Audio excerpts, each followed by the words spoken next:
Il faut que tu repartes avec moi! Nom de Zeus.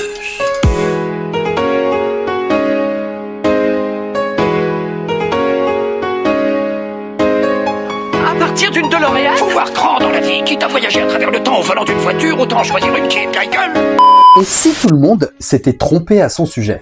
Hypothèse la plus pessimiste, je te l'accorde. Perçu dans la licence comme la voix de la raison et le génie incompris du monde dans lequel il évolue, ayant créé la plus célèbre et la plus performante des inventions de la pop culture, frôlant la destruction du continuum espace-temps. En somme, le génie scientifique qu'il est n'a-t-il pas eu un impact sur son insertion sociale et sur sa perception de ce qui est réellement juste? Vous vous rendez compte de ce que ça veut dire? Et quand on y réfléchit, est-ce qu'on connaît vraiment Emmett Brown et est-ce que vous vous êtes déjà posé la question de ce qu'il avait fait entre 1955 et 1985? Eureka! Aujourd'hui, on va parler de Retour vers le futur et plus particulièrement du docteur Emmett Brown en se concentrant sur ce qu'il a vécu avant le 5 novembre 1955 et surtout après qu'il ait inventé le convecteur temporel. Et enfin, je vous expliquerai pourquoi ce personnage ô combien populaire n'était pas si fréquentable que ça. Mais pour commencer, je vous propose que l'on fasse un bref récapitulatif de la genèse de la licence Retour vers le futur créée par Bob Gale et son réalisateur Robert Zemeckis. Ça, c'est du passé. Du futur, vous voulez Si dire? tu préfères. C'est à l'école de cinéma que Bob Gale et Robert Zemeckis se rencontrent. Tous deux se passionnent pour la notion du futur, alimentée par le pavillon Futurama de l'exposition universelle de New York en 1939. Et c'est en 1975 qu'ils imaginent tous deux d'écrire une histoire d'un homme qui voyagerait dans le temps pour essayer de changer un élément de son passé et améliorer son présent. Ils intitulent leur première histoire « Le professeur Brown visite le futur ».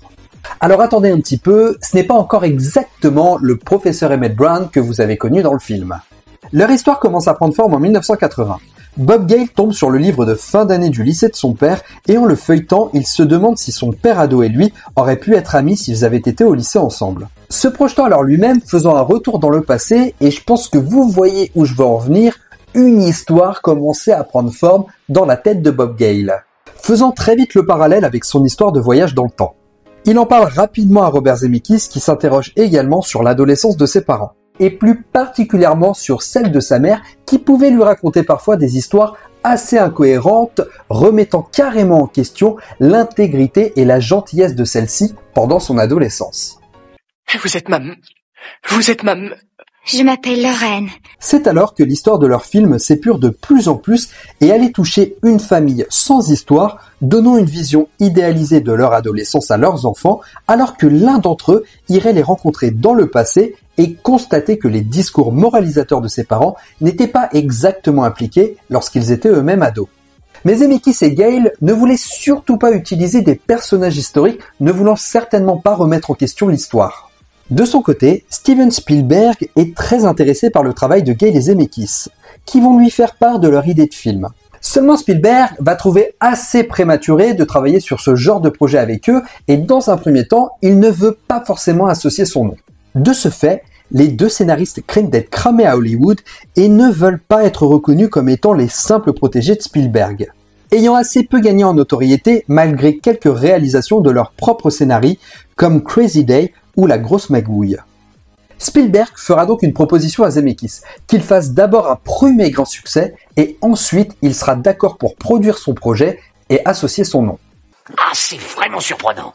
Zemeckis va boire les paroles de Spielberg et va très vite accepter la réalisation du film À la poursuite du diamant vert qui sera un véritable succès et va devenir son ticket d'entrée pour enfin pouvoir réaliser son projet. Zemeckis et Gale sont donc prêts à mettre en scène le réfrigérateur qu'ils avaient prévu pour voyager dans le temps. Non, pas maintenant, je t'expliquerai ça tout à l'heure, c'est pas le moment. Mais c'est moi! C'était en tout cas la première idée des scénaristes qui vont finalement décider d'orienter leur machine vers quelque chose de mobile, craignant que les enfants essayent de s'enfermer dans des réfrigérateurs pour voyager dans le temps. C'est donc naturellement qu'ils vont orienter leur idée vers une voiture et plus particulièrement vers la DeLorean. The DeLorean. Gull-wing doors rise effortlessly, beckoning you inside. Le modèle DMC-12, car sa conception et sa carrosserie argentée avec ses ailes papillons contribuent à crédibiliser le gag lors de la scène avec la famille d'agriculteurs de 1955. Et il fallait évidemment développer le personnage qui sera à l'initiative de cette invention, le professeur Emmett Brown, un scientifique un peu loufoque avec un chimpanzé en animal de compagnie. Tout du moins, c'était l'idée de base. Mais le producteur Sidney Schoenberg leur suggère de changer le mot professeur en Doc Brown et va suggérer également un chien en guise d'animal de compagnie plutôt que le chimpanzé initialement prévu. Mais du coup, une difficulté s'imposait pour Gale et pour Zemeckis. Comment leurs deux personnages, c'est-à-dire l'adolescent qui va rencontrer sa famille dans le passé et le scientifique qui va inventer cette fameuse machine à voyager dans le temps, vont-ils pouvoir être liés de manière cohérente ? Ah, c'est-à-dire, je sais pas si... Et surtout pouvoir justifier le lien d'amitié qui allait unir ce jeune adolescent et ce scientifique fou. Et cette réponse se trouve dès l'introduction du film. On comprend très vite que ce qui lie Doc à Marty est la musique. Marty étant un jeune joueur amateur de guitare, tandis que Doc, croulant sous les inventions plus ou moins efficaces, possède un ampli que Marty utilise à sa guise. Mais il faudra attendre 2020 pour que Bob Gale apporte des précisions sur la manière dont Doc et Marty vont se rencontrer. Pendant des années, Marty a entendu que Doc Brown était un individu dangereux, cinglé et fou. L'adolescent américain, impulsif de 13 ou 14 ans, décida alors de découvrir pourquoi ce type était si dangereux. Marty s'introduisit dans le laboratoire de Doc et devint fasciné par tous les objets intéressants qui s'y trouvaient. Quand Doc le trouva là, il fut ravi que Marty le trouve cool et qu'il l'accepte tel qu'il est. Les deux étaient des moutons noirs dans leur environnement respectif. Doc offre ensuite à Marty un travail à mi-temps, le chargeant de l'aider dans ses expériences et de s'occuper du laboratoire et du chien entre autres. Et la confiance que porte Doc à Marty suggère d'être assez immense étant donné que Marty a les clés de la maison de Doc. Et si les scénaristes sont convaincus de leur choix pour interpréter Marty McFly, s'intéressant tout de suite à Michael J. Fox, qui dans un premier temps va décliner le rôle, bloqué sur le tournage de la série Sacrée Famille. Les scénaristes vont donc caster dans un premier temps l'acteur Eric Stoltz pour interpréter Marty McFly, seulement à l'image, ça ne fonctionnait pas exactement comme il voulait.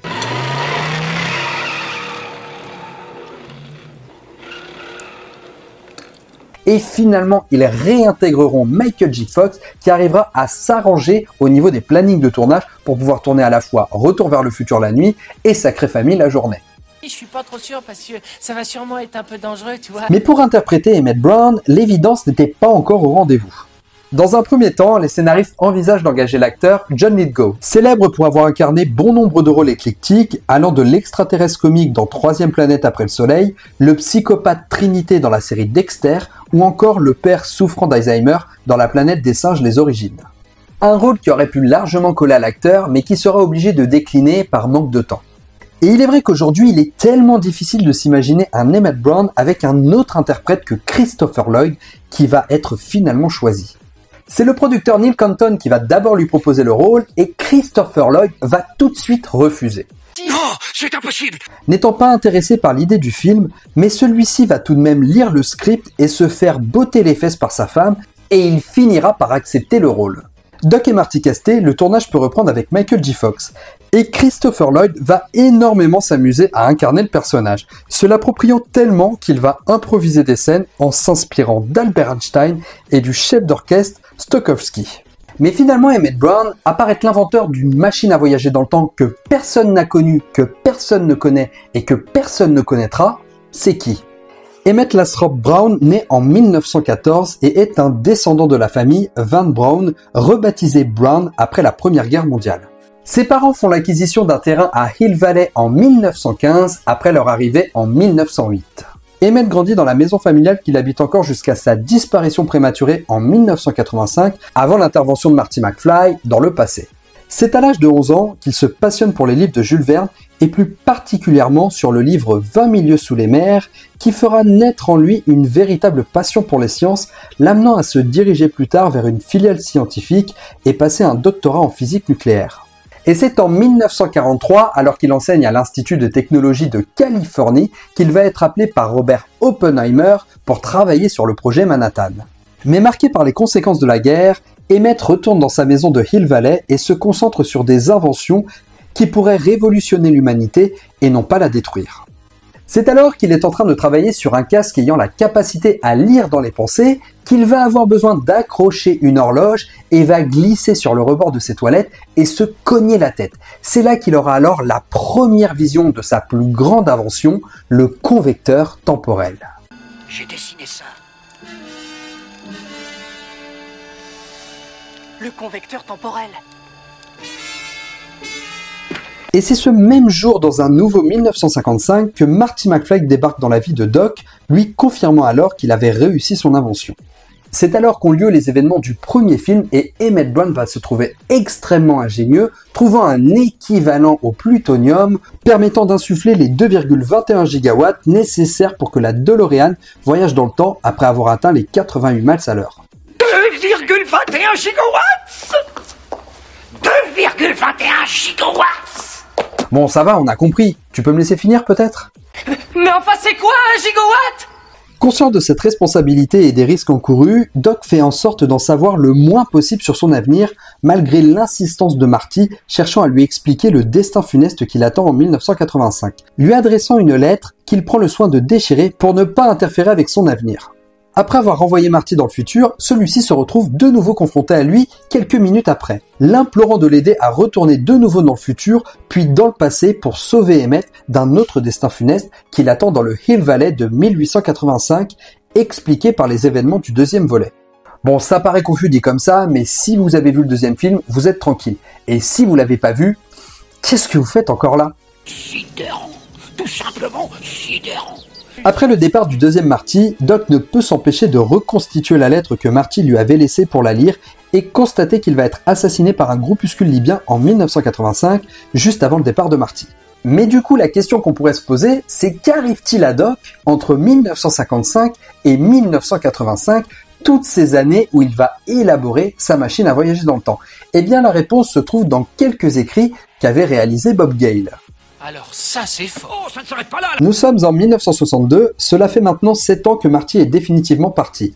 Et depuis 7 ans, Doc travaille sur un prototype de machine à voyager dans le temps qui devient réellement fonctionnel le 2 août 1962. Seulement confectionner une machine à voyager dans le temps, ça coûte un petit peu de pépette. Et Doc va commencer à être un petit peu sur la paille. C'est le 24 octobre, en pleine crise des missiles de Cuba, que Grove, un général à la retraite qui a travaillé avec Doc lors du projet Manhattan, vient lui rendre visite. Accompagné du colonel Lomax, agent du département de la Défense, ce dernier demande à Doc de réaliser une machine à voyager dans le temps pour le compte du gouvernement afin de prévenir des événements potentiellement cataclysmiques pouvant mener à une guerre nucléaire, le tout en échange d'un généreux paiement. Doc est un peu hésitant, mais il a besoin de fonds. Il va tout de même leur montrer son premier prototype de machine à voyager dans le temps. Il leur fait une démonstration en envoyant un chronomètre et une bougie 90 secondes dans le futur. Et bien que sa machine ne fonctionnait pas aussi bien que sa DeLorean, les deux soldats vont être tout de même intéressés par le projet. Mais le jour suivant, après un cauchemar lui laissant entrevoir les horribles conséquences d'une course aux armements temporels, se demandant ce qu'il se passerait si un quelconque gouvernement s'appropriait le voyage dans le temps. Doc va donc décider d'arrêter toute sa collaboration avec l'armée et va même être obligé de disparaître. Il décide de s'envoyer par sa machine expérimentale une lettre lui indiquant de poursuivre ses travaux et de ne pas entrer en contact avec l'armée à la date où le convecteur temporel devient fonctionnel. Mais ce déplacement temporel va également engendrer une surchauffe qui va provoquer un incendie dans le manoir Brown. C'est pourquoi les deux militaires venant lui rendre visite en octobre 1962 ne trouvent que des ruines de la maison. Et en même temps, le candidat à la mairie Goldie Wilson, présent à ce moment-là, leur indique que Doc a fait brûler volontairement le manoir pour toucher l'argent des assurances et vit désormais reclus. Alors qu'en réalité, Doc s'est installé dans sa dépendance pour pouvoir travailler sur son projet en toute discrétion. Les années suivantes, Doc s'emploie à continuer l'œuvre de sa vie et à construire une deuxième version du convecteur temporel. 20 années vont passer, au cours desquelles son chien Copernic va décéder et Doc le remplacera par un autre qu'il nomme Einstein. Et c'est le 2 octobre 1982 que Doc va rencontrer pour la deuxième fois Marty McFly, qui lui, pour le coup, le rencontre pour la première fois. Et là, autant vous dire qu'il n'y a pas besoin d'explication pour comprendre pourquoi Doc est autant pris d'affection auprès de Marty. Doc, du calme, c'est moi, c'est Marty. Non, ça ne peut pas être toi. Il lui propose de devenir son assistant, offre que Marty accepte. Doc continue de travailler sur le convecteur temporel sans que Marty ne connaisse la nature de son projet, et c'est en septembre 1984 que Doc va acheter la DeLorean. For long life, the DeLorean is one of the most awaited automobiles in automotive history.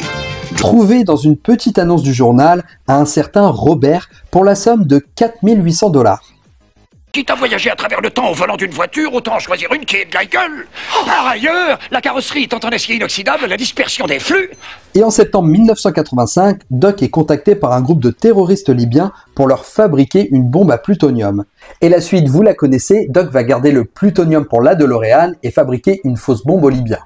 C'est un mois plus tard, le 26 octobre 1985 à 1h18 du matin, que Doc fait fonctionner pour la première fois sa version définitive de la machine à voyager dans le temps.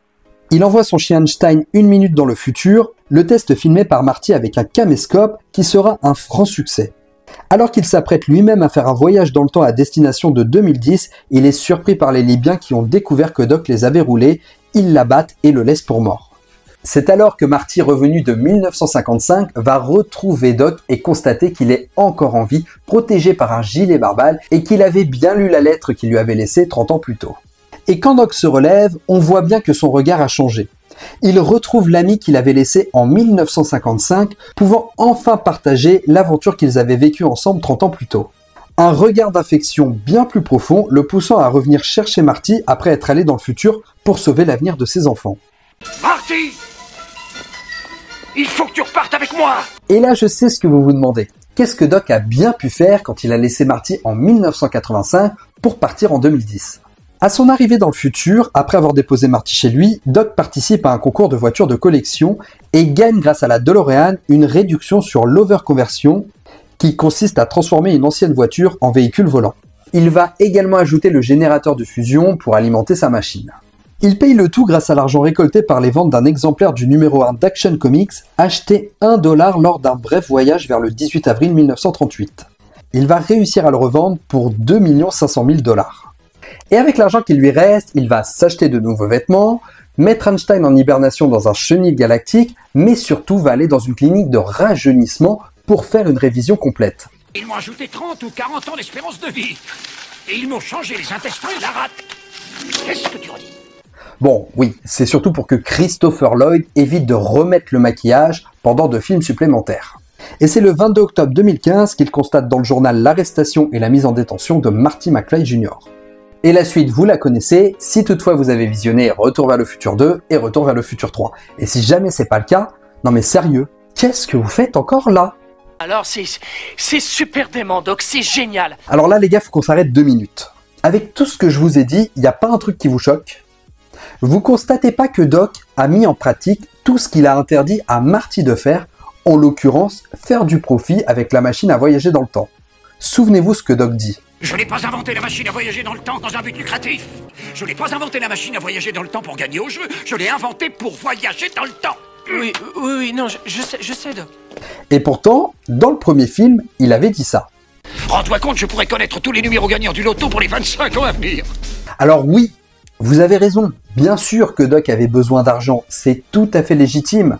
Mais revenons encore un petit peu plus loin. Une des règles que Doc donne à Marty. Il ne faut pas interférer avec son avenir. Et qu'est-ce qu'a fait Doc? Il a quand même lu la lettre de Marty, en lui disant même... Toutes ces histoires sur les risques de modifier le futur, le continuum espace-temps. Ben, je me suis dit, on s'en balance. Donc quand on y réfléchit, est-ce que les décisions qu'a pris Doc autour de ses voyages dans le temps étaient si louables que ça? Mais je vous propose qu'on fasse le point. Quand on prend le temps d'y réfléchir, le véritable objectif de Doc dans un premier temps est d'avoir une invention qui fonctionne.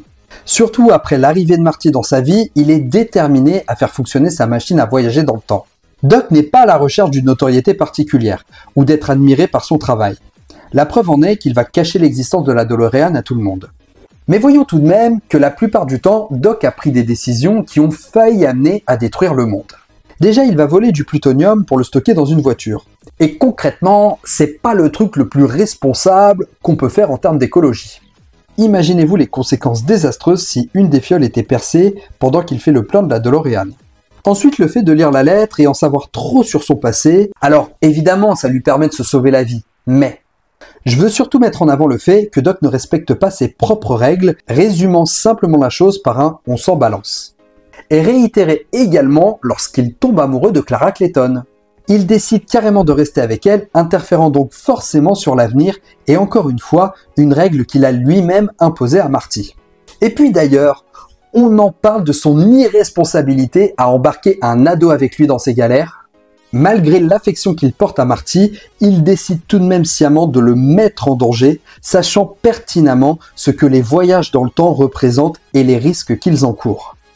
Et d'ailleurs, Doc est tellement conscient de ces dangers qu'il n'a qu'un seul objectif tout le long des 3 films, détruire sa machine. Et une fois que celle-ci est détruite, la bonne idée de notre cher Emmett Brown, c'est d'en construire une nouvelle avec une locomotive et embarquer sa femme et ses propres enfants dans ce qu'il caractérise de dangereux. Bon alors, remettons l'église au milieu du village. Bien évidemment que Doc est un éminent scientifique et bien évidemment que Doc est un sublime personnage dans la pop culture. Car son personnage va également énormément évoluer au travers de ses périples, caractérisant le stéréotype du scientifique excentrique coupé du monde, centré sur ses inventions et la progression de la science, sans vraiment se soucier de manière pratique des conséquences de ses inventions, malgré les expériences compliquées qu'il a vécues. Mais il va également devenir, auprès de Marty et surtout dans sa vie au Far West, un homme respecté de ses semblables, ayant bien plus d'interactions sociales avec les habitants de Hill Valley de 1885, demandant même à Marty au travers d'une lettre de ne pas venir le chercher. Il va même trouver l'amour auprès de Clara, jeune institutrice condamnée initialement par l'avenir, avec lequel il va fonder sa famille et aura 2 beaux enfants, Jules et Verne.